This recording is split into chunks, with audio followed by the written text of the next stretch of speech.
To my blog channel.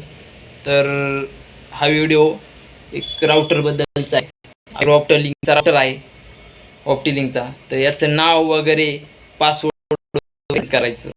तर या video मी तुम्हाला सांगणार आहे. तशी व्हिडिओला शोपर्यंत बघायला काय करायचं, तुम्ही पहिलं वायफाय कनेक्ट करून घ्यायचं. जर तुम्ही मोबाईलवर करीत असाल तर मोबाईलवर करायचं, लॅपटॉपवर जर करणार असाल तर लॅपटॉपवर तुम्ही पहिलं वायफाय कनेक्ट करून घ्यायचं आहे. तर आपण वायफाय कनेक्ट करून घेऊ. करून झाल्याच्या नंतर तुम्ही क्रोमवर यायचं.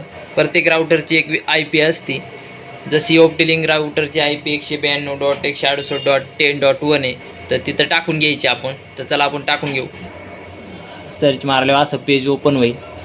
तर असं पेज ओपन झाल्याच्यानंतर इथं तुम्हाला युजर नेम आणि पासवर्ड टाकायचं आहे, जे राउटरच्या मागं असतो. युजर नेम ॲडमिन आहे, खाली पासवर्ड ऑप्टिलिंक येईल. तर ते आपण अशा प्रकारे तुम्हाला टाकून घ्यायचं आहे. नंतर लॉग इन करायचं आहे. लॉग इन झाल्याच्यानंतर तुमच्या पुढे असं पेज ओपन होईल. तर पेज ओपन झाल्याच्यानंतर तुम्हाला काय मागणार, ते ओल्ड पासवर्ड म्हणजे तुमचा जुना पासवर्ड जे ऑप्टिलिंक होता आपला, तर ते आपल्याला इथं टाकून घ्यायचं आहे. आणि न्यू पासवर्ड आपण तयार करायचं आहे. खाली कन्फर्म पासवर्ड पण टाकून अप्लाय करायचं आहे. तर आपण टाकून घेऊ. तर आपलं टाकून झालेलं आहे. आपण अप्लाय चेंज करू.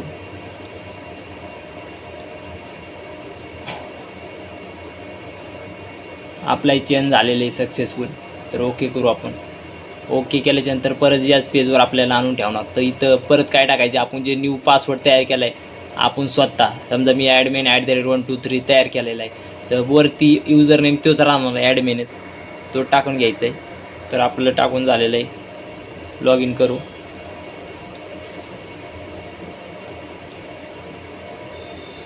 काय सांगते, रॉंग पासवर्ड, आपला पासवर्ड चुकला आहे. तर पासवर्ड एकदा चेक करून घेऊ आपण. लॉग इन करू आपण.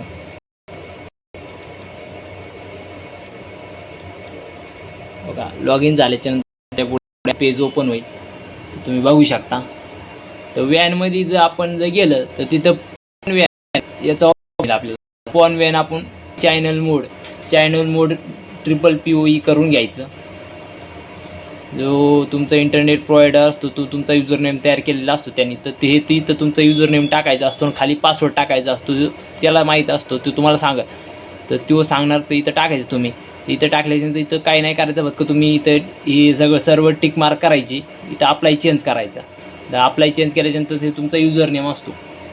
तर तुम्ही आता इथं युजरनेम तुम्ही इंटरनेट चालू करू शकता, जेणेकरून तुमचं इंटरनेट इथं युजरनेमवर अवलंबून असतो. तर तुम्हाला वगैरे पासवर्ड, तुमचं नाव वगैरे चेंज करायचं असेल तर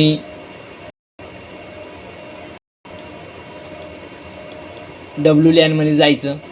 तर त्यानंतर तुम्ही बेसिक सेटिंगमध्ये जर गेलं तर तिथं बेसिक सेटिंगमध्ये तुम्हाला नाव वगैरे नाव चेंज करता येतं, तुम्हाला दाखवतो.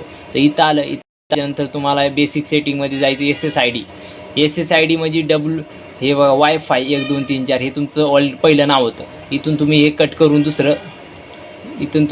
कट करून नाही का, तुम्ही दुसरं नाव टाकू शकता आणि खाली अप्लाय चेंज करू शकता. अप्लाय चेंज केलं की तुमचं नाव चेंज होणार. तर इथं तुम्ही ते झालं. तर इथं सिक्युरिटीमध्ये यायचं. सिक्युरिटीमध्ये आल्याच्यानंतर तुमचं पासवर्ड चेंज करू शकता तुम्ही. इथे यायचं.